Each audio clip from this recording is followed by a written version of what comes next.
各位观众，大家好，欢迎收看邓洪说法节目，我是美国联邦律师邓洪，让我们知法守法，据理力争。当然，今天大家比较关心一点就是拜登今天会开一场记者会，讨论北约高峰会议的这场这个记者会。当然，这也是在辩论会之后，拜登首次作为这个单独的没有演讲稿的情况之下来回答记者的问题今天这个演讲会不会出差错？我们看看 CNN 的现场直播。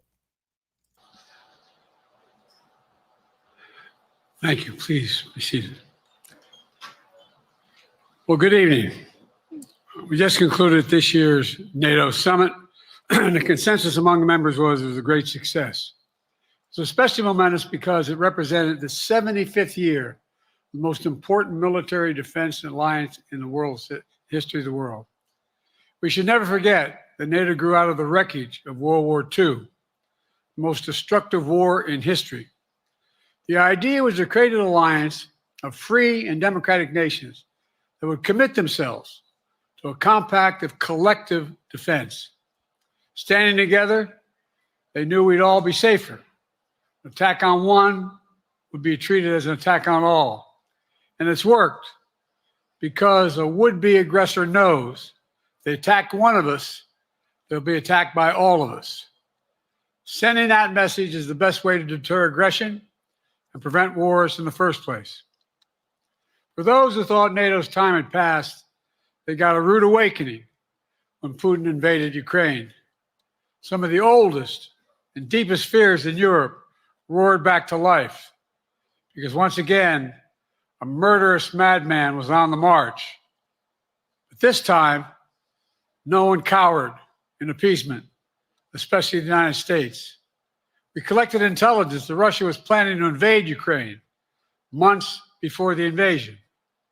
I directed the intelligence community to be a significant amount of intelligence be declassified so I could start building an international coalition to oppose the invasion. Then in February, some of you remember, I warned the world that the invasion was imminent. I rallied a coalition of 50 nations from Europe to Asia to help Ukraine defend itself. Many foreign policy experts thought as Putin amassed Russian forces just 100 miles north of Kyiv, the capital of Ukraine, but Putin thought it was the mother home of Russia. The capital would fall in less than a week. But the Ukrainian people, backed by a coalition to help build, stopped them. Today, Kyiv still stands, and NATO stands stronger than it has ever been. During the week of this summit, several heads of states made it a point in their statements to thank the United States and to thank me personally for all that NATO has achieved.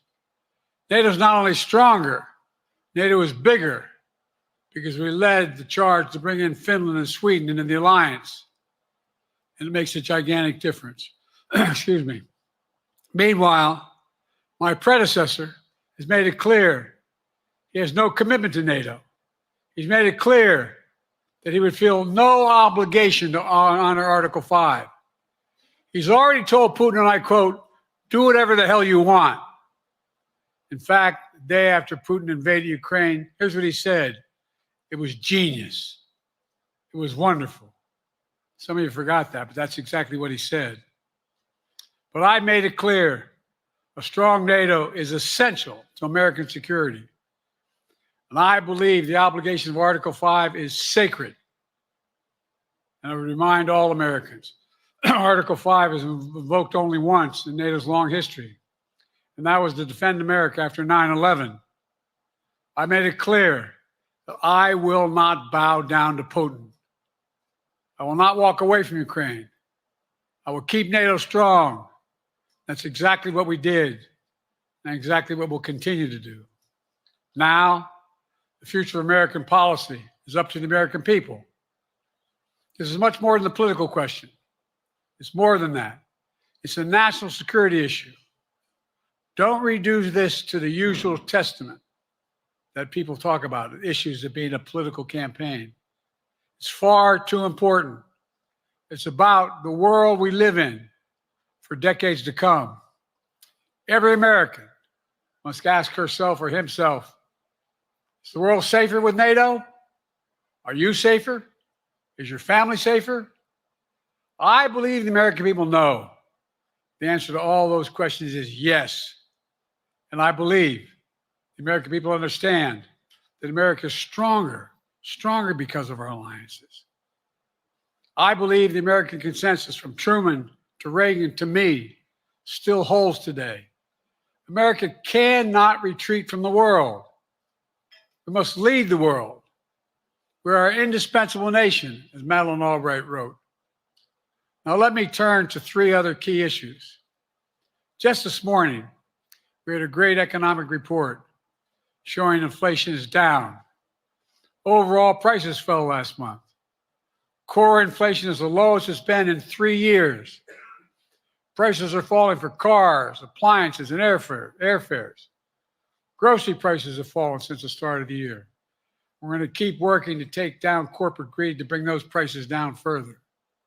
Meanwhile, Trump's calling for a 10% tariff on everything Americans buy, including food from overseas, vegetables, and other necessities. And economists tell us that would cost the average American working family another $2,500 a year. It's a tax of $2,500 a year. Second, our efforts to secure the border, southern border, is working. After Trump killed the bipartisan effort to secure the border, Republicans and Democrats had worked on, because he thought it would benefit me and make him a loser, Republicans walked away. So I took executive action last month. As a consequence, working with Mexico, border encounters have gone down over 50%. The current level is lower today than when Trump left office. Third, for months, the United States has been working to secure a ceasefire in Gaza, to bring the hostages home, to create a path for peace and stability in the Middle East. 6 weeks ago, I laid out a detailed plan in writing. It was endorsed by the UN Security Council, the G7. That framework is now agreed on by both Israel and Hamas. So I sent my team to the region to hammer out the details. These are difficult, complex issues. There's still gaps to close. We're making progress. The trend is positive. And I'm determined to get this deal done and bring an end to this war, which should end now. Let me conclude where I began. We're the United States of America. We are the indispensable nation. Our leadership matters. Our partnerships matter. This moment matters. We must rise to meet it. With that, I'll take your questions. I've been given a list of people to call on here. Reuters, Jeff Mason.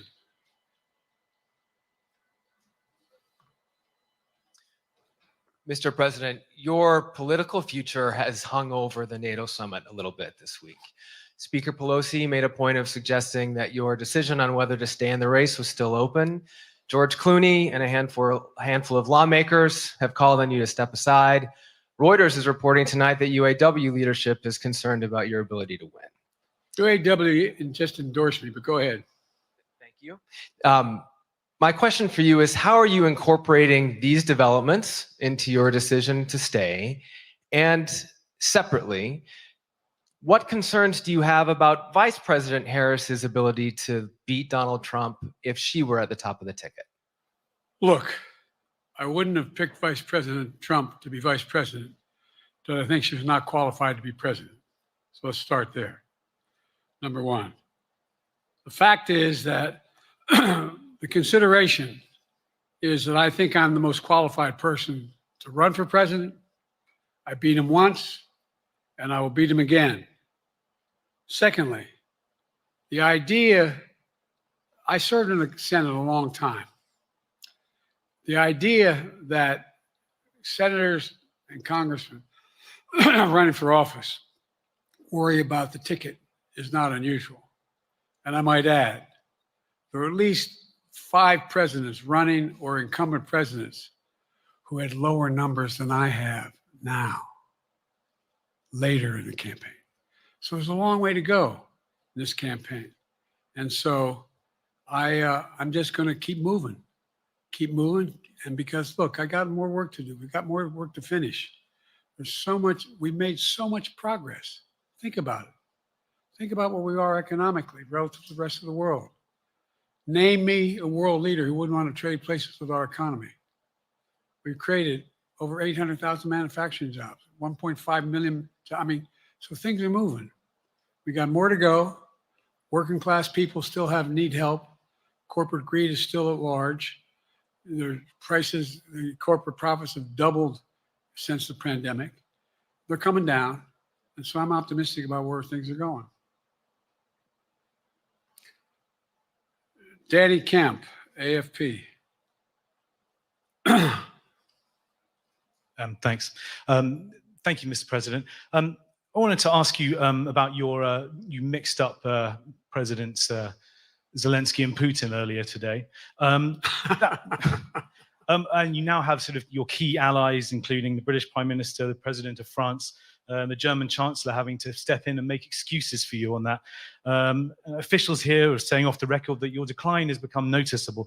Hasn't this now, frankly, become damaging for America's standing in the world? Thank you. Did you see any damage to our standing by leading this conference? Have you seen a more successful conference? What do you think? And the Putin piece, I was talking about Putin, and I said, and now, at the very end, I said, here, I mean, Putin. I said, no, I'm sorry, Zelensky. And then I added 5 other names. Look, guys, the idea anybody suggests that we haven't had an incredibly successful conference. How many times did you hear in that conference? I know it sounds too self-serving, but other leaders, heads of state, in thanking me, saying the reason we're together is because of Biden, because Biden did the following. Look, folks, this is well, anyway, I thought it was the most successful conference I've attended in a long time, and find me a world leader who didn't think it was. Next one, Nancy Cordes, CBS. Thank you, Mr. President. You mentioned other instances in history where presidents have faced a challenge, but what makes this moment in history so unique is that it is not your enemies who are calling on you to reconsider your decision to stay in the race. It's your friends, supporters, people who think you've done a great job over the past 4 years. Have you spent time thinking about what it would mean for your legacy, which you've worked decades to build, if you stay in the race, despite the concerns that voters say they have, and you lose to someone who you yourself have argued is unfit to return to the Oval Office? Well, look, I'm not in this for my legacy. I'm in this to complete the job I started. As you recall, understandably, many of you and many economists thought my initial initiatives that I put forward, can't do that, it's going to cause inflation, things are going to skyrocket, the debt's going to go up. What are you hearing now from mainstream economists? 16 economic Nobel laureates said I've done a hell of a job. That under my plans so far and what's going to happen in the future if I'm reelected, that things are going to get much better. Our economy is growing. I was determined when I got elected to stop the trickle-down economic theory, that if the wealthy did very well, everybody else would do well. My dad was a well-read, decent guy. I don't remember much trickling down on his kitchen table. Middle-class people and working-class people need help. And so what happened is I decided to was able to implement as president what I believed when I was a senator. And that is that the way to build this economy is from the middle out and the bottom up. That way we grow the economy. And the wealthy still do very well. They do fine. And guess what? Find me an economist, a mainstream economist who said we haven't done well. What have we not done that isn't working right now? And so we got more to do, though. We got to finish the job. And by the way, I come from the corporate state of the world. Delaware has more corporations and registered in Delaware than every other state in the nation combined. I'm not anti-corporate, but corporate profits have doubled since the pandemic, doubled. It's time things get back in order a little bit. It's time, for example, if I'm reelected, we're going to make sure that rents are kept at 5% increase of corporate rents for apartments and the like and homes are limited to 5%. We're going to make a lot of changes that I've been talking about because we're going to continue to grow this economy.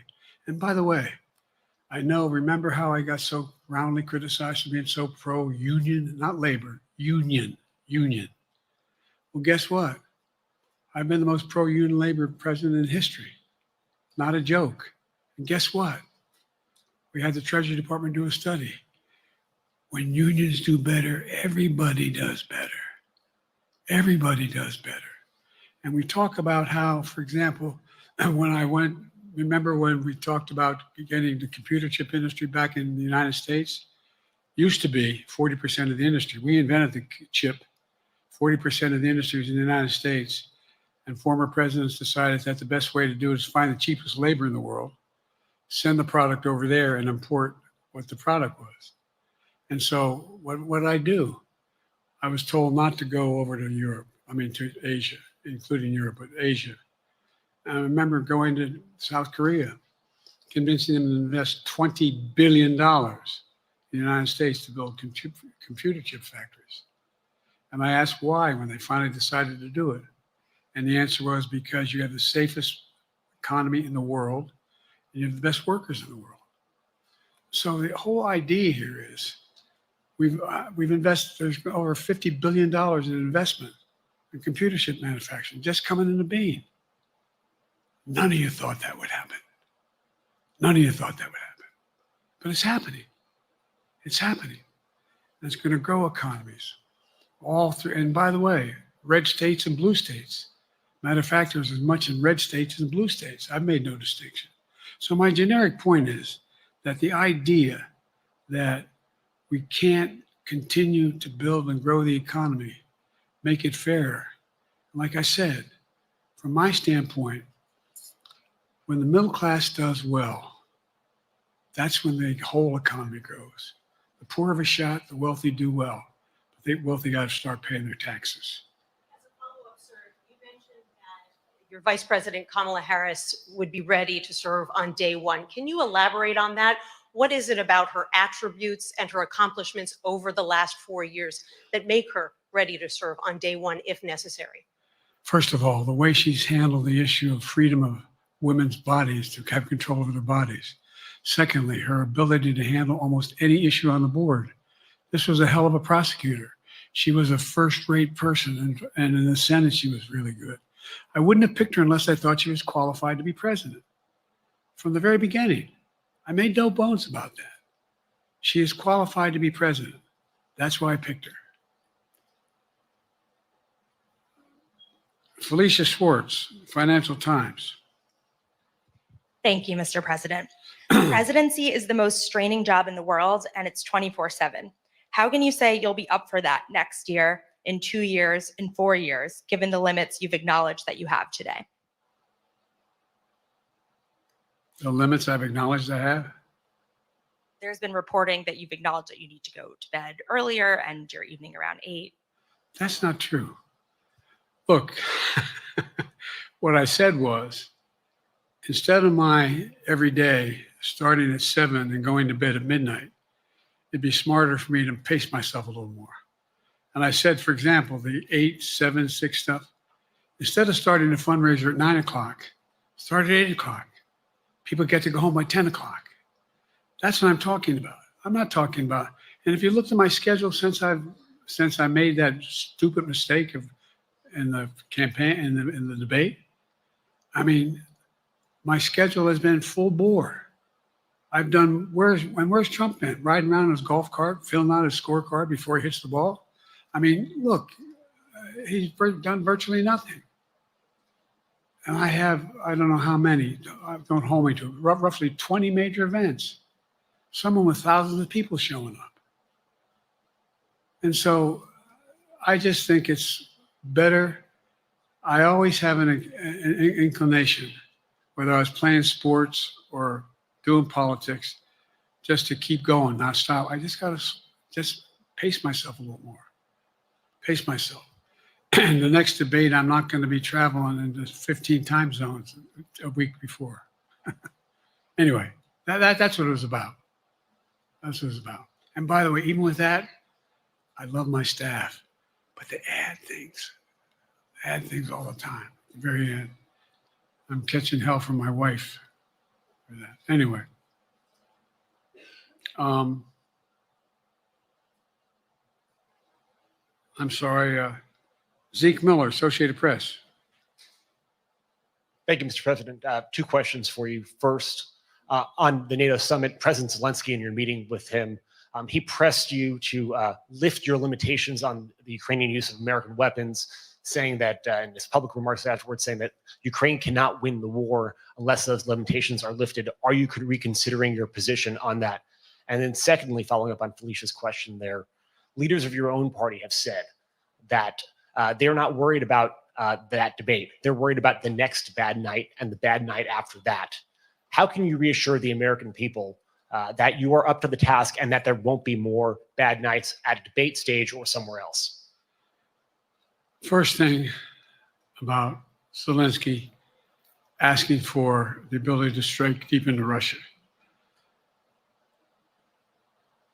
We've allowed Zelensky to use American weapons in the near term, in the near or abroad, into Russia.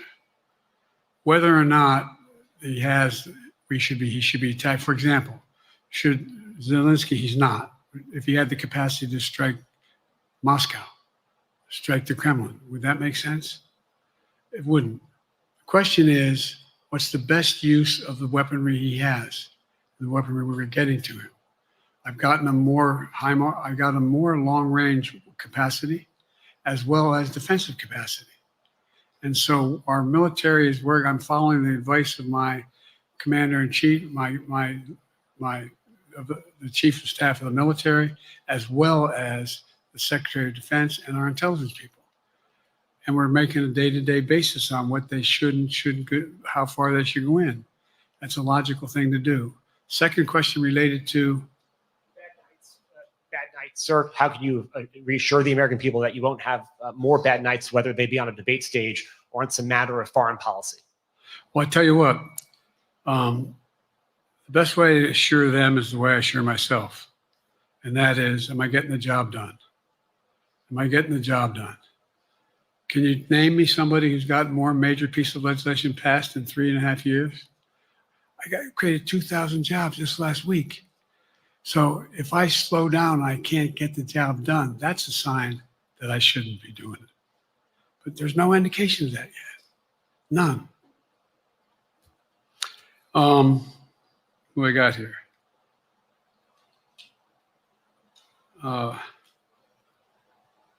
Merrick, Pulaski Radio.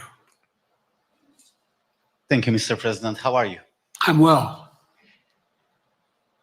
The elections in the US have consequences around the world. You have pretty high standing in Europe. I just asked President Macron about you, and he said we are happy to have him as the President of the United States. But there is a concern. Many people in Poland and across Europe are worried that the former president may win the election. And there's a lot of concern that Donald Trump may weaken NATO, stop supporting Ukraine, or push Ukraine to give up territories to Russia. They're correct. And yourself was warning just 2 minutes ago about it. So my question is, do you think that Europe will be left on its own if Donald Trump wins the election? And what's your advice to European leaders to prepare for possible US disengagement? Well, look, I think, how can I say this without sounding too self-serving? I'm not handing my European allies come up to me and say, Joe, don't run. What I hear them say is, you've got to win. You can't let this guy come forward. He'd be a disaster. He'd be a disaster. I mean, I think he said in one of his rallies, don't hold me to this, recently, where NATO, I just learned about NATO or something to that effect. Foreign policy has never been his strong point. And he seems to have an affinity to people who are authoritarian. That worries, as I tell you from Poland, that worries Europe. That worries Poland. And nobody, including the people of Poland, think that if he wins in Ukraine, he's going to stop in Ukraine. That that's going to be the end of it. And so what I can say is, I think I'm the best qualified person to do the job, to make sure that Ukraine does not fall, that Ukraine succeeds, that the European alliance stays strong. You may recall, no one was talking about Finland joining NATO. I remember talking to Putin right after we got elected in Geneva, and he was talking about what we should do. We couldn't be in Eastern Europe, et cetera. And I said, you're looking for the Finlandization of Ukraine, because you're going to get the NATOization of Finland. And about 4 weeks later, I got a call. No, that's not true. Probably 5 months later, from the president of Finland, could he come and see me? In my office. I invited him to the Oval Office. We sat down and talked. He said he wanted to join NATO. Could I help? And I did. It wasn't automatic. And then I got a call from the Swedes. I beg your pardon?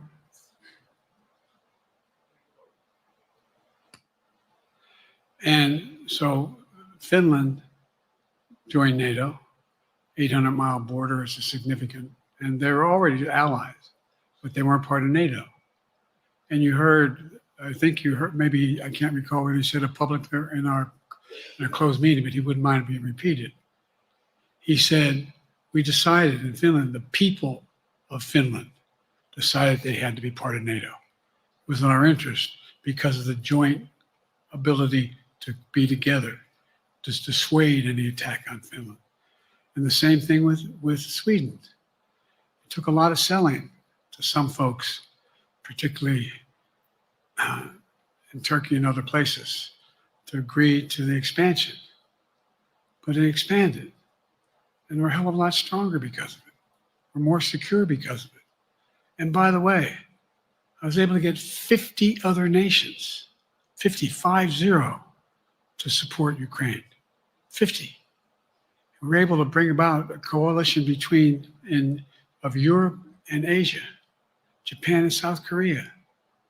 I just we talked about AUKUS, and we talked about the relationship between Australia, New Zealand, Japan, South Korea, the United States. We're making the world safer and stronger because we have to deal with the new arrangement that exists in the world. The Cold War is over. The post-war era is over. What is going to replace it? And I respectfully suggest I have a pretty good idea what that should be. I've convinced a lot of people to follow it. We're just going to get stronger. David Sanger. Where is it? Thank you, Mr. President. Be nice, David. Mr. President, the NATO declaration that was issued yesterday was very notable because it described China as a decisive enabler of the war in Ukraine for its provision of critical goods to the Russians. That's part of a broader partnership that seems to have cemented in place in the past 2 or 3 years. I think one that you were a little bit doubtful of when we asked you about it some time ago. So I'd be interested to know whether you have a strategy now of trying to interrupt the partnership between China and Russia, and whether or not in a second term you would pursue that, if you could describe that strategy to us. And along the way, could you also tell us whether you think, just to follow up on Felicia's question, that if you were in a room with Vladimir Putin again, the way you were 3 years ago, or with President Xi that a few years from now, you will be able to go negotiate with them, handle them one-on-one? Well, the first part of the question is, we discussed and I raised in the NATO summit and others raised the future of China's involvement, what they're going to do, what they're doing with Russia in terms of accommodating, facilitating them. They're getting access to additional, they're not supplying weapons themselves, they're supplying mechanisms for them to be able to get weapons. And China's position is basically, and I've spent more time with Xi Jinping than any world leader has, over 90 hours since being vice president all the way through, for real. And by the way, I handed all my notes. But my point is that Xi believes that China is a large enough market that they can entice any country, including European countries, to invest there in return for commitments from Europe to do A, B, C, or D, or not to do certain things. What's happened is we had a long discussion about what we have to make clear. China has to understand that if they are supplying Russia with information and capacity, along with working with North Korea and others to help Russia in armament, that they're not going to benefit economically as a consequence of that by getting the kind of investment they're looking for. And so, for example, we're in a situation where and we've reestablished direct contact with China after that, remember the balloon, quote unquote, going down, and all of a sudden things came to an end? Well, we set up a new mechanism. There's a direct line between Xi and me, and our military has direct access to one another, and they contact one another when we have problems.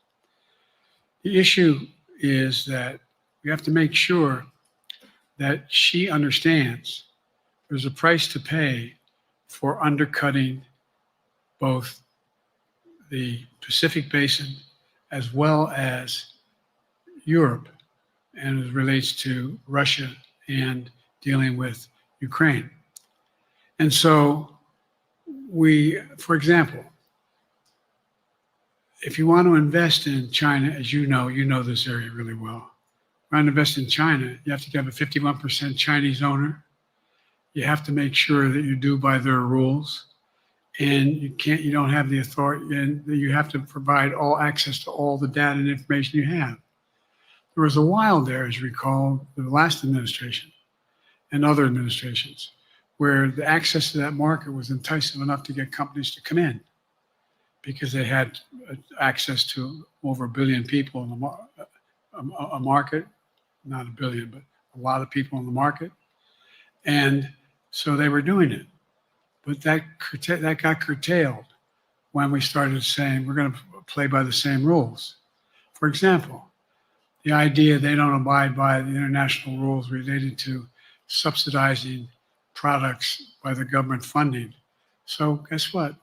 They're not going to be able to export their electric vehicles to the United States without a significant tariff. Others are doing the same thing around the world. But it is a concern. It is a concern that you have both China, North Korea, Russia, Iran, countries that are not necessarily coordinated in the past, looking to figure out how they can have impact. Interrupt that impact? Yes, I do, but I'm not prepared to talk about the detail of it in public. And I think you'll see that some of our European friends are going to be curtailing their investment in Russia. In China, as long as China continues to have this indirect help to Russia in terms of being able to help their economy as well as help them in, as a consequence of that, their ability to fight in Ukraine. The other thing that we talked a lot about is that, and I raised it, and I didn't hear any. I can't swear that everyone agreed because not everyone got to talk about it, but we need a new industrial policy in the West. For example, we talked about how both the EU as well as NATO has to be able to begin to build their own munition capacity, has to be able to generate their own capacity to provide for weapons and the ability to, it came as a surprise to some of us how we had fallen behind in the West in terms of the ability to construct new material, new weaponry, new everything from vehicles to weapon systems. And so one of the things that came out of this was we're going to be meeting again with a number of my colleagues, my European colleagues, is what do we do to increase the capacity of the West, particularly in Europe and Japan, to be able to generate the kind of ability to produce their own weapon systems, not just for themselves, but to be able to generate that. It's the same, it's what Russia's trying to figure out, that they went to China and they didn't get the weapons, but then they went to North Korea. But we're going to be in a position where the West is going to become the industrial base for it to be able to, the ability to have all the defensive weapons that we need. That was a discussion as well. I'm not sure you answered on whether you would be ready to go deal with Putin and Xi 2 or 3 years from now. I'm ready to deal with them now and 3 years from now. Look,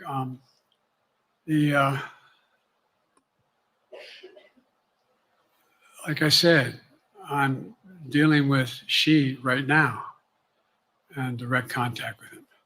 I have no good reason to talk to Putin right now. There's not much that he is prepared to do in terms of accommodating any change in his behavior.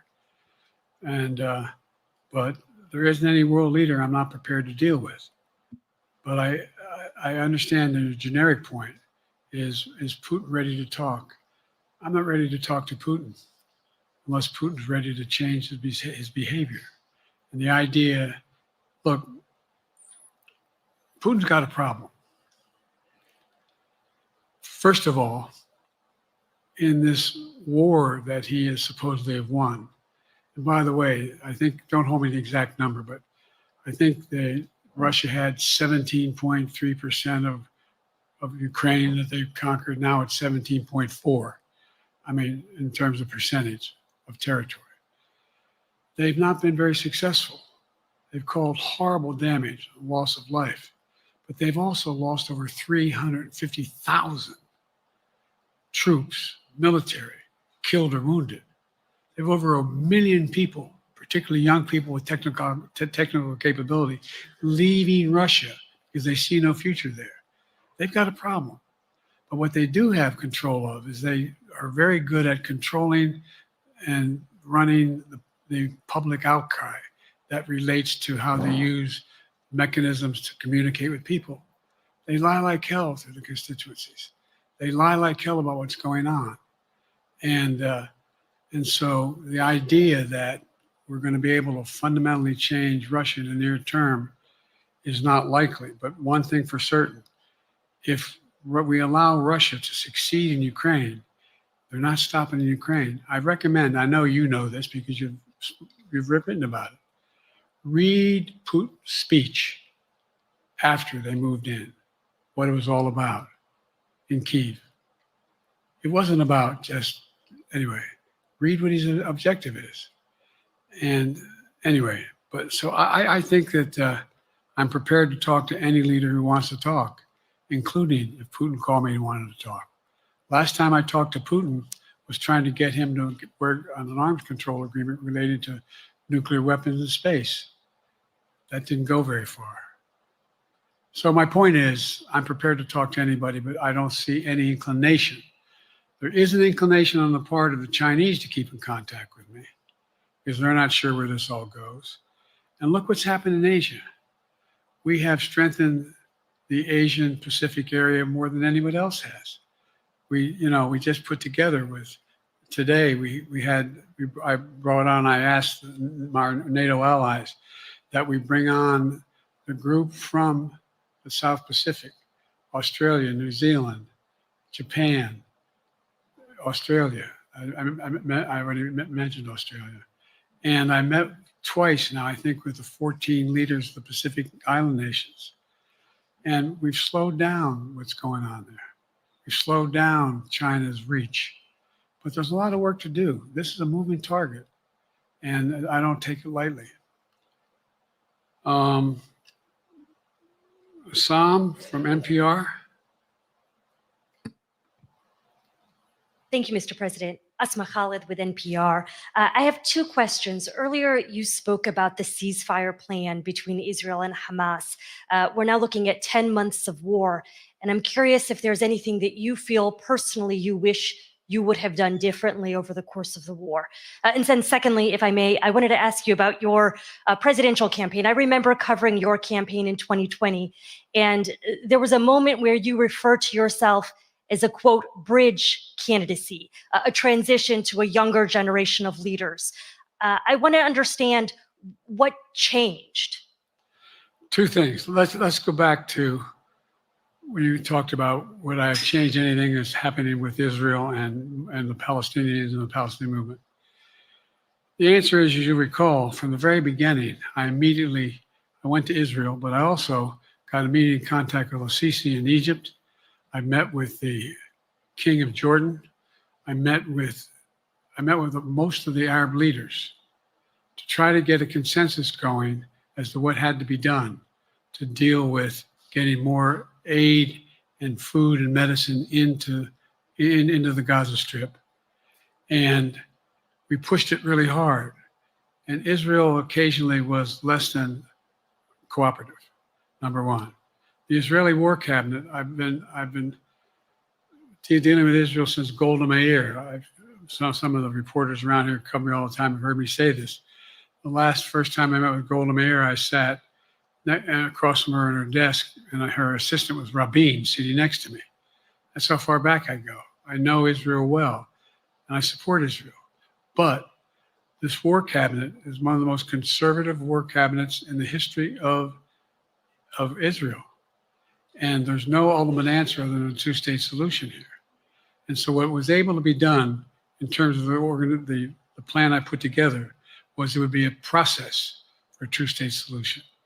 And we get the Arab nations to, particularly from Egypt all the way to Saudi Arabia, to be in a position where they would cooperate in the transition so that they could keep the peace in Gaza without Israeli forces staying in Gaza.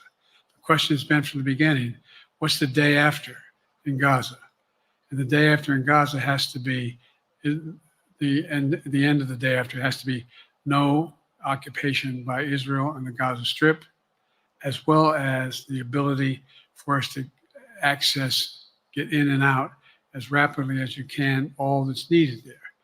I've been disappointed that some of the things that I put forward have not succeeded as well, like the port we attached from Cyprus. I was hopeful that would be more successful.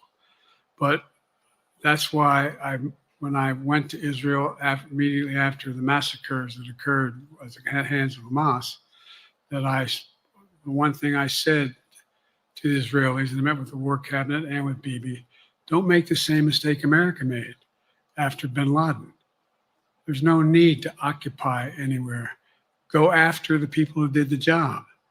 You may recall, I still get criticized for it, but I was totally opposed to the occupation and trying to unite Afghanistan. Once we got bin Laden, we should have moved on, because it was not no one's ever going to unite that country. I've been over every inch of that, not every inch, the entirety from the poppy fields all the way to the north. I said, don't make the same mistake we made. Don't think that's what you should be doing, is doubling down. We'll help you find the bad guys, Sinwar and company. And all this criticism about I wouldn't provide when the weapons they needed. I'm not providing them 2,000-pound bombs. They cannot be used in Gaza or any populated area without causing great human tragedy and damage. But remember what happened when when you had the attack on Israel with rockets and ballistic missiles. I was able to unite the Arab nations as well as Europe, and nothing happened. Nothing got hurt. It sent an incredible lesson to what was going on from the Middle East. So there's a lot of things, in retrospect, I wish I had been able to convince the Israelis to do. But the bottom line is we have a chance now. It's time to end this war. Doesn't mean walk away from going after Sinwar and Hamas. And if you notice, you know better than most, there is a growing dissatisfaction on the West Bank from the Palestinians about Hamas. Hamas is not popular now. And so there's a lot of moving parts. I just have to keep moving to make sure that we get as much done as we can toward a ceasefire, and get those. And by the way, look at the numbers in Israel. I mean, my numbers are better in Israel than they are here. But then again, they're better than a lot of other people here too. But anyway. Bridge candidacy in 2020, you referred to yourself as being a bridge candidate for a younger, fresher generation of Democratic leaders. And I wanted to know what changed. What changed was the gravity of the situation I inherited in terms of the economy, our foreign policy, and domestic division. And I think, I won't put words in anybody's mouth. Most presidential historians give me credit for having accomplished more than most any president since Johnson and maybe before that to get major pieces of legislation passed. And what I realized was my long time in the Senate had equipped me to have the wisdom to know how to deal with the Congress to get things done. We got more major legislation passed that no one thought would happen. And I want to finish it, to get that finished.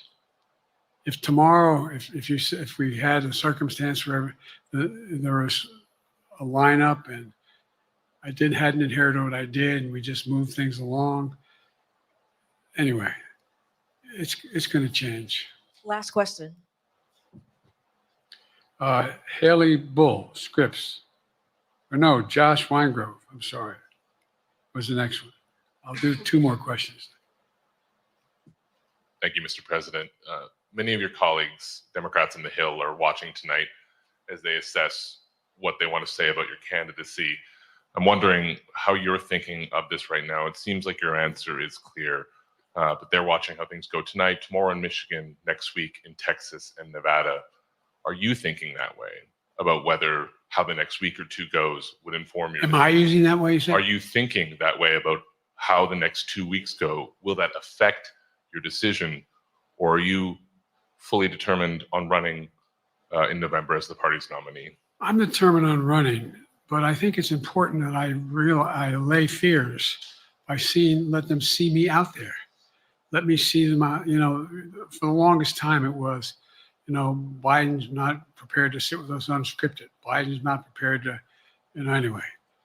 And so what I'm doing is, and I've been doing, I think we've done over 20 major events from Wisconsin to North Carolina to demonstrate that I'm going out in the areas where we think we can win, where we can persuade people to move our way, or people are already there. And then look, the other thing is, we have the most extensive campaign organization of anybody's had in a long, long time. We have well over 1,000 volunteers knocking on doors, making phone calls, making tens of thousands of phone calls. We have headquarters. I forget exactly how many. I don't want to cite a number and then find out I'm off. But we have scores of headquarters in all the toss-up states. We're organized. We're moving. And that's awful hard to replace in the near term. And here's the other thing. I was in the Senate a long time. Very proud of what I've done in the Senate. I was chairman of the Foreign Relations Committee for a long time, and I was chairman or ranking member and chairman of the Judiciary Committee. I'm going to be going down to the Johnson Library Anyway, I'm going to be going around making the case of the things that I think we have to finish and how we can't afford to lose what we've done or backslide on civil rights, civil liberties, women's rights. There's that little button we have. Control guns, not girls. I mean, the idea we're sitting around, this where Kamala's so good as well. We're sitting around. More children are killed by a bullet than any other cause of death. The United States of America. What the hell are we doing? What are we doing? We got a candidate saying, promise the NRA, don't worry, I'm not going to do anything. I'm not going to do anything. You got a Supreme Court that is what you might call the most conservative court in American history. This is ridiculous. There's so much we can do still. And I'm determined to get it done. It's about freedom. And by the way, I'll end this. Well, I'm not going to do that. Haley has to come up too. But I remember I made a speech on democracy in Philadelphia at Independence Hall. And I'm not being critical, just observing. The bulk of the press, what the hell is he talking about that for? Democracy. You did. Democracy is not an issue. Democracy is not an issue. Except the polling data showed 60% of the people knew I was right, thought I was right. I'm not asking you a question. You don't have to answer, obviously. But do you think our democracy is under siege based on this court? Do you think democracy is under siege based on Project 2025? Do you think he means what he says when he says he's going to do away with the civil service, eliminate the Department of Education, make sure, I mean, we've never been here before. And that's the other reason why you say, hand off to another generation. I've got to finish this job. I've got to finish this job because there's so much at stake. We've had some discussions over the past few days with your press secretary about the question of health exams. And you said you take a cognitive test every day in this job. Are you open to taking another physical or test before the election? Governor Whitmer of Michigan, for instance, said it wouldn't hurt to take a test. Well, look, two things. One, I've taken 3 significant and intense neurological exams by a neurologist. In each case, as recently as February. And they say I'm in good shape, okay? Although I do have a little problem with my left foot because it's not as sensitive because I broke my foot and didn't wear the boot. But I'm good. I'm tested every single day about my neurological capacity to do decisions I make every day. You talk to my staff, all of you talk to my staff. Sometimes my staff talks a lot. But the fact of the matter is, I don't think you have them telling you that all the major ideas we've undertaken haven't been in part initiated by me. I remember when the staff, I said, I'm going to go to South Korea. We're going to get the chip. What are you doing? I'm going to get Japan and Korea back together again after essentially having hostilities toward one another since the end of World War II. I'm going to move and see that we can expand it. You know, the only thing age does is help you with it. Creates a little bit of wisdom if you pay attention. And so the point I'm making is, I think it's important that if the neurologist tells me he thinks I need another exam, and by the way, I've laid every bit of the record out. Hadn't a thing. You ought to ask Trump for his, okay? I laid it all out. And every single day, I'm surrounded by good docs. If they think there's a problem, I promise you, or even if they don't think it's a problem, they think I should have a neurological exam again, I'll do it. But no one's suggesting that to me now. And I'll ask you another question. No matter what I did, no one's going to be satisfied. Did you have 7 docs? Did you have 2? Who'd you have? Did you do this? How many times did you? So I am not opposed if my doctors tell me I should have another neurological exam, I'll do it. But that's where I am. Haley Bull, Scripps. Thank you, Mr. President. You said you're making decisions on a day-to-day basis when it comes to support for Ukraine. Does that mean you have not closed the door on further considering lifting restrictions for US-made weapons inside Russia? And if I may, your convention is coming up where your delegates are pledged to make you the official nominee. If they have second thoughts, are they free to vote their conscience? Obviously, they're free to do whatever they want, but I get overwhelming support. Overwhelming support. I won, I forget how many votes I won in the primary. Overwhelming. And so tomorrow, if all of a sudden I show up at the convention, everybody says, we want somebody else, that's the democratic process. It's not going to happen. Even if that means they vote for someone else? Sure. Look, I'll end this with this. I served in the Senate a long time. I understand the impetus of candidates running for local office and whether they think the top if they can help them or not. In my state of Delaware, which was a very, at least it was a red state when I started, in terms of we now talk red and blue. I don't recall most of the Democratic presidents winning my state when I was a candidate. The truth of the matter is I understand the self-interest of every candidate. If they think that, running with Biden at the top is going to hurt them, then they're going to run away. I get it. But so far, go and look at the polling data in their states. Look at the in-depth, and by the way, I think you'd all acknowledge, and you're all experts. I'm not being solicitous about the president. You're experts on this stuff. How accurate does anybody think the polls are these days? I can give you a series of polls where you have likely voters, me versus Trump, where I win all the time. When the unlikely voters vote, he wins sometimes. The bottom line is all the polling data right now, which I think is premature because the campaign really hasn't even started. I mean, it hadn't started in earnest yet. Most of the time, it doesn't start till after September, after Labor Day. So a lot can happen. But I think I'm the best I believe I'm the best qualified to govern. And I think I'm the best qualified to win. But there are other people who could beat Trump too. But it's awful start from scratch. And, we talk about, money raised. We're not doing bad. We got about $220 million in the bank.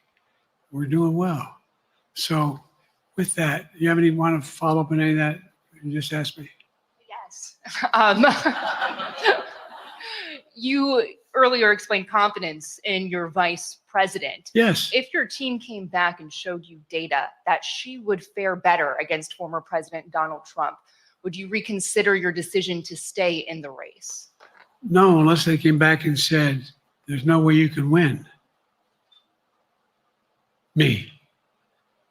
No one's saying that. No poll says that. Okay. Thanks. This ends tonight's press conference. Thanks, everybody.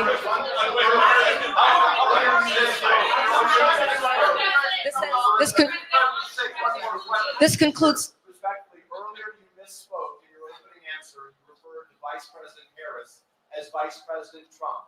Right now, Donald Trump is using that to mock your age and your memory. How do you combat that criticism from tonight? Listen to him. This concludes tonight's press conference. Thank you, everybody. Thanks, everyone.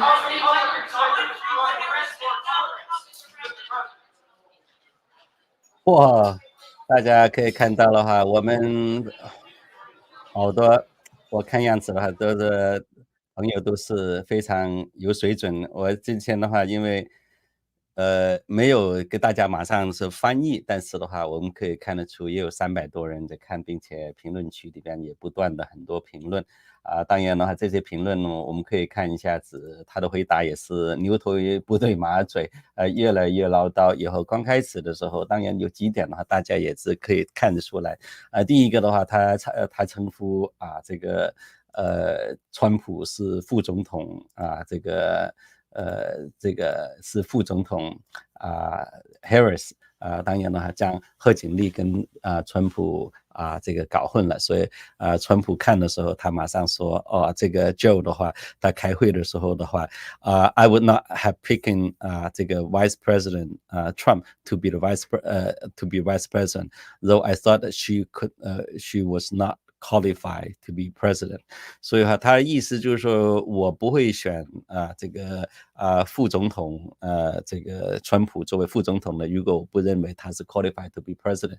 当然这个部分的话，如果是他是口误的话当然这个部分还有一个的话所以从目前看起来他还是很糊涂，并且早些时候他也是将这个 Lewinsky 说成这个普丁这部分的话也是引致各界的评论。我们看看这个其他的主流媒体的这方面的评论，并且的话在为什么我用这个标题有可能这是拜登最后一场记者会，就是所有的共和党所有的左媒都希望的话这场记者会拜登会像辩论会一样的话这个跌了另外一场这个摔另外一场跤以后的话没有办法回答问题，因为没有读稿器，没有这个这些这个小抄本的时候他没办法回应不过这个目前的话看样子这些反对要他退选的这些人士的话是有一点这个失望。为什么你看 Politico 他的就是说里边民主党的共和党人士正在准备这个如果在这NATO 的高峰会议上面的话，他如果是这个表现差的话，他们马上也会转向当然这个之前里边的话有很多这个媒体都不看好他，就是认为他有可能这是他最后一场公开的记者会就是如果是今天他搞砸了，那基本上他这部分的总统这个他民主党这个尤其是奥巴马这个机器一定会将他推下来的。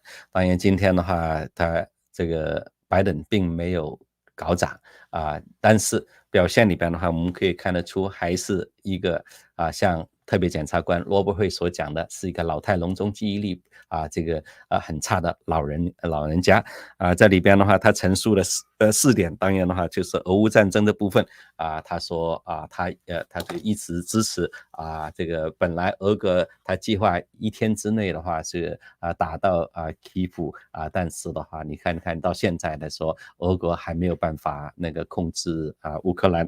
当然的话他里边提了几点，他马上的话今天这个记者会针对的就是这个北约峰会他的记者会，但是他马上将这个辩论会没有讲完的事情讲了3个问题，经济问题他说通货膨胀现在已经降下来了，好消息以后这个另外的话川普要提的要加这个对所有进口税要加10%会导致我们每个美国人要每年多付2500块钱同时的话他也是赞赏，他说这个我们这个非法移民问题已经解决了国会不愿意通过边界法案但是他透过行政手段现在已经解决了非法移民，没有以非法移民进入美国了同样的他里边讲到的话这个就是因为他现在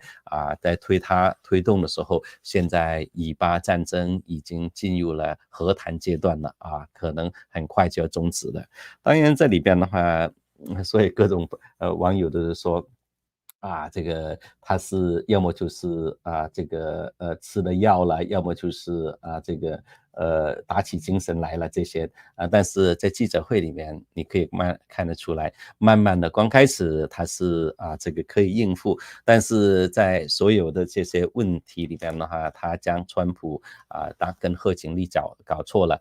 还最重要一点的话他讲了很多内容往往都是train of thought， 他的思路一下子慢慢的不见了，一下子转题了，所以这个部分大家也看到了当然他莫名其妙最后一个了开始大骂这个部分的话不知道骂什么，为什么指什么，不知道为什么生气了这样子的所以这部分大家也在看到了当然这部分我们可以看其他这个媒体对他的评论，左媒里边对他的评论是怎么样子的，你可以看得出他现在 Biden 的话他是基本上他还是坚持，他会坚持 finish the job。他说这个部分可以看得出这场记者会没有让这个其他反Biden 的这些人士，尤其奥巴马系统的人的话这个有点失望，会让他们失望，因为但是也会让这个Biden 的竞选团队会继续竞选下去。我们可以看得出这个纽约时报上面讲的他这个Biden 面临了很多 tough question 这部分的话所以他们的评论我们也可以看得下是Biden 的他说他要我们听川普的话这个部分的话就是因为川普在评论他这个部分，所以这部分并不是说真正知道怎么回答这个问题以后所以很多问的问题，记者问的问题是相对尖锐的记者也是问他愿不愿意接受这个精神智能这方面的这个认知方面的测试，他还是一样我做过，但是呢2月份做过，但是他也并没有说他要公开他的记录同样的他也是说我现在还是会继续这个每天都要竞选，以后让大家知道他是有准备的并且他一定可以打赢的他虽然在表面上可以回答所有东西，但是你可以看得出他的内容的话是牛头不对马嘴的。他一下子说我创造了80万的就业机会一下子说我创造了2000个就业机会其实这个数字就是他要讲的，就是上个月劳工部公布了，现在这个在上个月我们创造了60万的新的工作机会当然这个新的机会里边48%是属于政府政府机构的这个工作机会这个部分的话他两个数字也是记不清楚有所有具体的东西的话还是可以看得出他是非常糊涂的，所以的话讲话比以前精神多一点，但是语无伦次，一下子的话他将他的思路也打断了从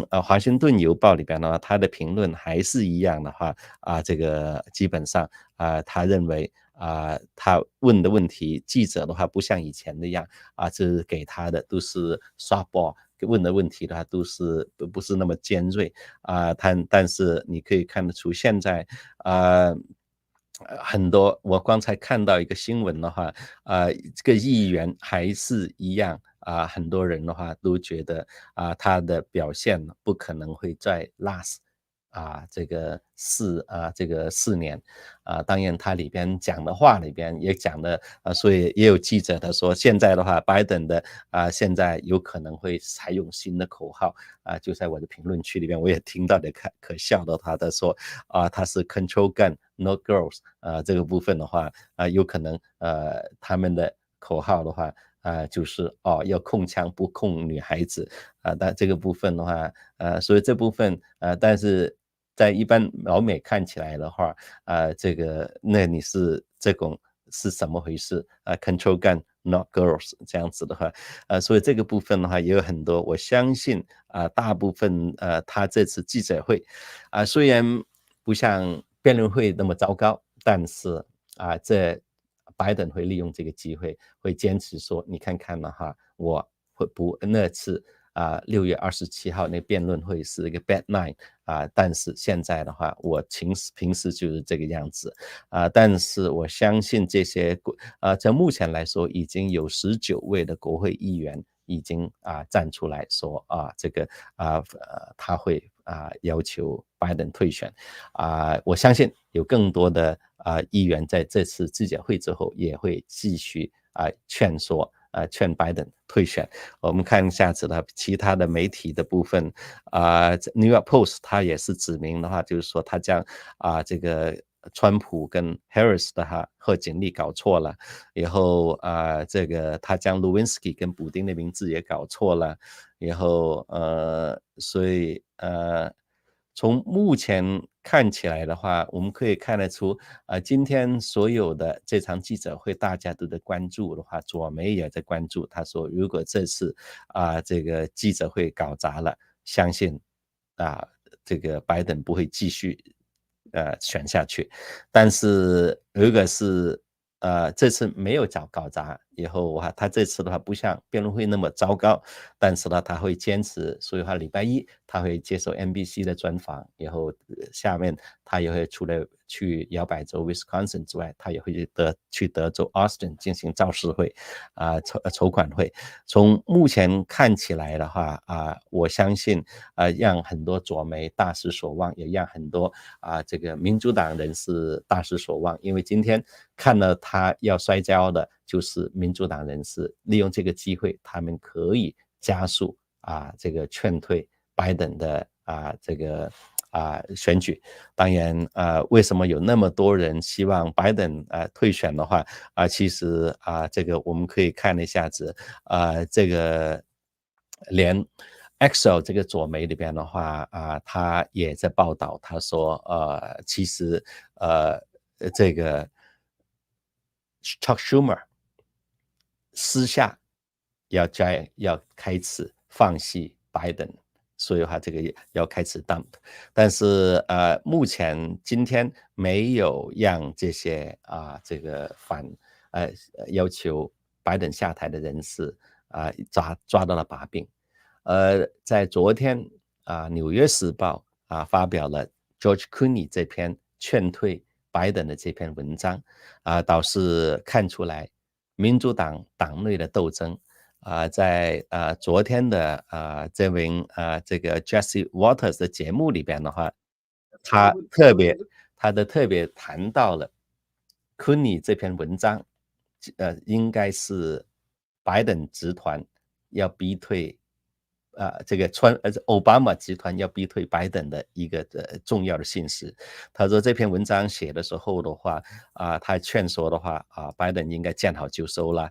然后呢George Clooney 一直都是奥巴马的好朋友他在这场这个文章发表之后曾经现在还在担任奥巴马总统的这个撰稿人演讲的撰写人这名叫做 Juan Farrell 接受 CNN 采访的时候，从这个画面里边你可以看得出这名名叫做这个 David 这个 Aslow 他是奥巴马的竞选经理这名是他的撰稿人，所以的话他马上就提说他说当时是在洛杉矶在好莱坞办这场周刊会的时候 George Clooney 的话他也知道拜登的话是老态龙钟。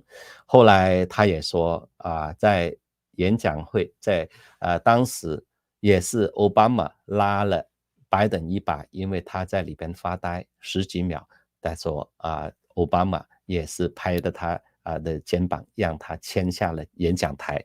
所以的话他说这个 George Clooney 讲的是事实。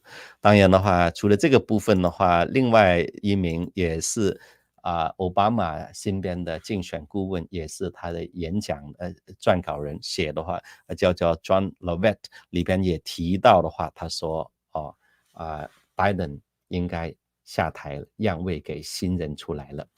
当然这个文章里边也有很多是真正就是奥巴马集团背后的人想办法来劝退这个劝退这个拜登的，并且 Jesse Water 也说了他说如果下个礼拜他现在已经有人跟他联络了，如果下个礼拜拜登还不愿意退选的话那可能白宫里边的有一些重要人物，民主党的一些重要人物会跟他爆料，然后讲出一些必须迫使拜登要下台的这个要退选的这些新闻。所以你可以看得出现在里边就是看起来的话这个内斗的声音非常大，有可能这种情况之下，如果是奥巴马这个在后面操纵要给拜登下台的话，那有可能Michelle 奥巴马出来竞选的机会就非常大了。当然从目前看起来的话，这个拜登这部分已经是有很多这方面的他虽然坚持他会竞选到底，能不能坚持到底的话，就要看看现在民主党的内斗情形会到哪一个程度在明天我们可以看得出这场记者会之后又有多少民主党的人士会站出来劝退拜登。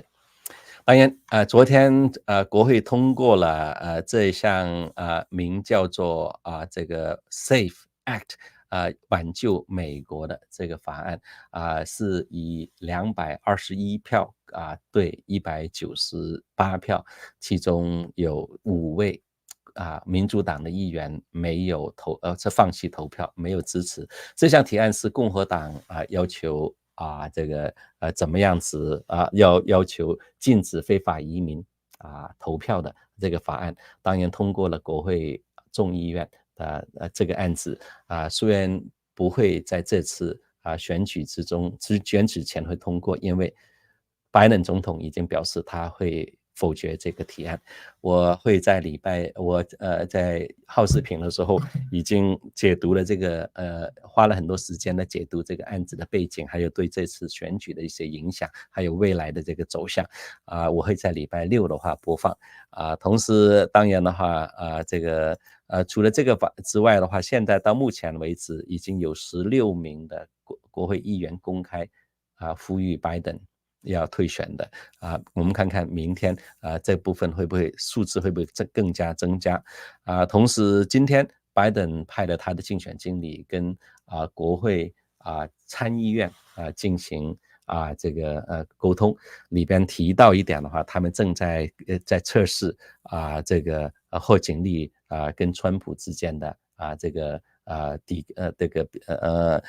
他们的赢面有多少。所以的话，如果是拜登他说如果不竞选的话，他们现在已经委托民调公司调查一下子，如果拜登退选了，贺锦丽能不能赢川普，所以他现在他内部也在观察这个部分当然的话除了这个之外，我们还有看到在目前来说今天的华盛顿邮报已经这个有一篇文章，他也是特别提到大部分的民主党希望拜登的话能够退选这个民调里边，它里边提到的话这个67%的民众这个认为拜登应该要退选然后其中民主党的受访人的话认为有56%的人认为拜登应该是退选当然这个部分你可以看得出这个数字这方面的话，他们还是这个比较倾向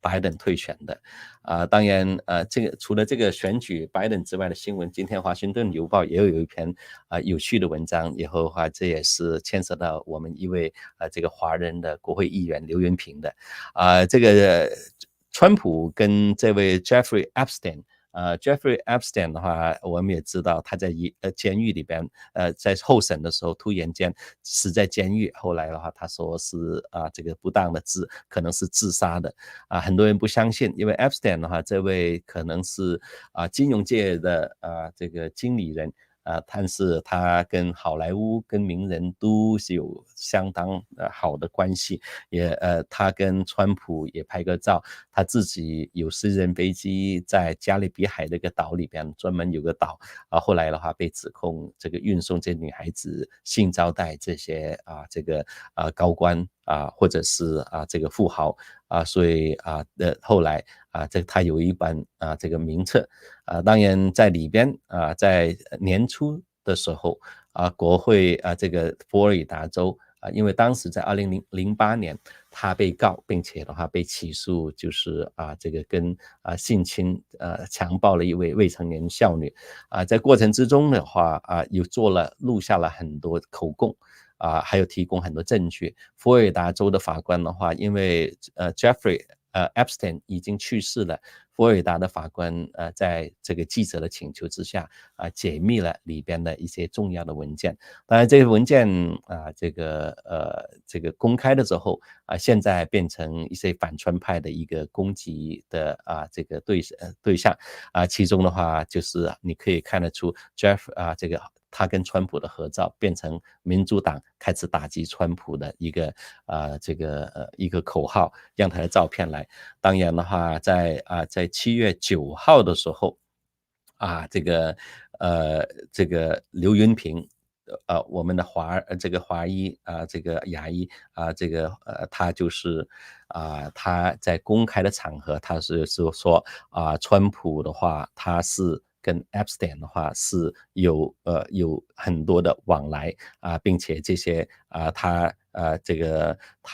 Epstein 的话找了这些女孩子这个来招待他的客人，他就暗示的话川普跟 Epstein 的话是在这个 Epstein 有性招待川普当然这个部分他在公开的场合讲了这个是在这个国会里面讲的以后这个他后来这个昨天所讲的引起大家的关注，以后现在民主党也利用这个刘云平的评论开始来攻击。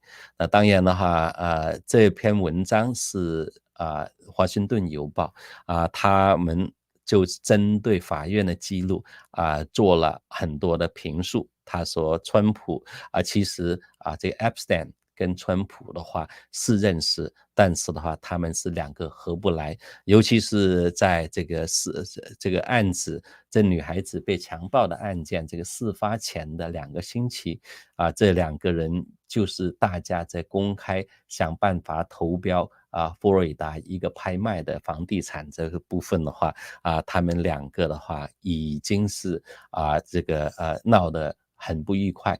虽然在之前他们有这个坐在他们2个有坐过飞机再坐过一起有几次，但是呢从所有法院解密的文件看起来这个川普跟 Epstein 的话是不合群的，他们是不可能玩在一起的并且的话这个所以从这部分来的话他说这个他们做后了他们查证了，他们以后里边的话他给了刘云平4个 Pinocchio这个评论，这是撒谎大王刘云平 Ted 刘他刚开始我在30年以前做记者的时候，曾经他刚法学院毕业，他讲了一个故事这个在媒体上报道，他说他作为一个空军穿了制服以后并且参加了一场军人的晚会在晚会里边以后他请一个这个将军的夫人跳舞，跳完了之后这个将军以后对他大加赞赏，并且他很欣赏他穿的这个军服，他说你是哪个国家的这个军人呢这个制服怎么那么帅那么漂亮所以从这个故事的引发的话，尽管他讲的是英文，尽管是第2代的在这边长大的，并且他也是美国军人，但是在很多保守派很多美国人眼里边的话，他还是一个外国人士，别人将他当成外国的军人，所以那时候我就对这个年轻人非常这个敬佩。后来的话他没有从事律师职业，他开始继续从政。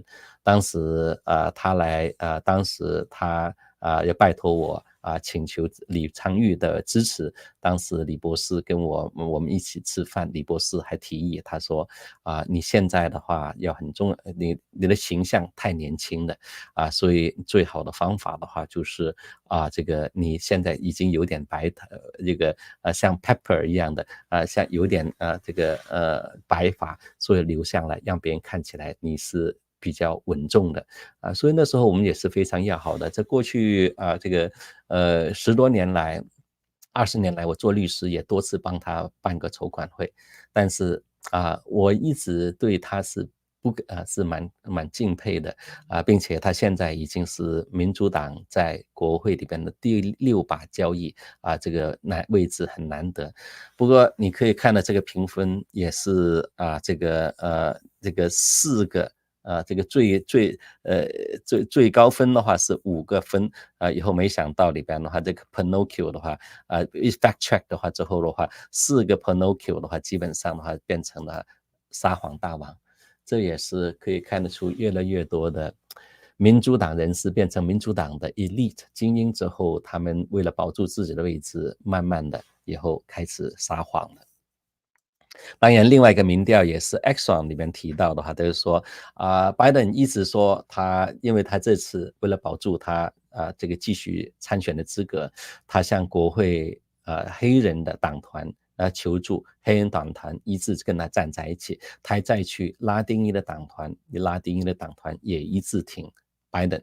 所以在少数族裔那边，拜登的话他一定有自己的这个的支持者。当然的话在我们华人 Asian 党团里边，我相信的话也会一致支持拜登竞选下去的。不过普通的民众，这个民调已经显示出来这个民调显示出来，原来拜登的话在 Asian 这方面得票率的话基本上的话是51%对支持川普的，对这个 Republican 的话是30%这个部分这个一般的话，但是呢在过程之中在民调对拜登的支持，现在的话已经从原来的5%对拜登的支持53%以后跌到了现在的46%。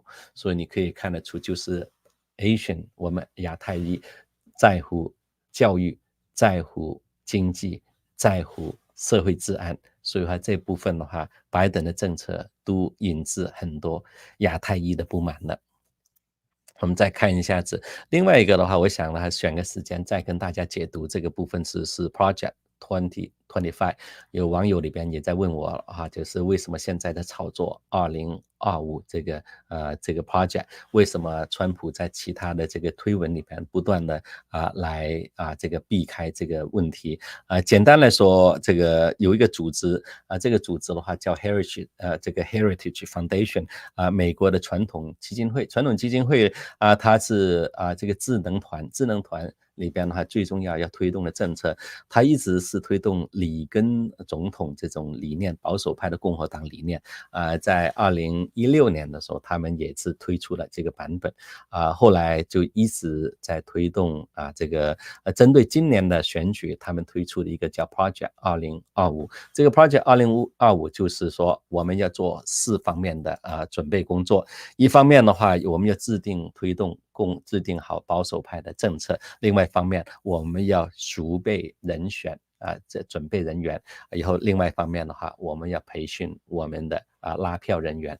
所以从这个3方面之外的话，他们还要想办法得到了很多筹款这个方面的要拿钱来影响这个选举。2025年最重要一点的话，就是他要准备在川普重返白宫之后他里边的话就是已经准备了几千人，这些人选的话都是希望能够有足够的人才给川普政府来使用当然这个政策里边的话，它里边跟川普的政策2%是相同，也有1/3是比川普更加极端的就包括堕胎问题。尤其是堕胎问题他们这个组织 Project 2025的话是要求川普这个推动禁止堕胎的这个全国性的禁令这个川普在这部分的话是不赞同的，他认为我们要遵守最高法院的裁决，让每个州来决定是否禁止堕胎。所以这个部分的话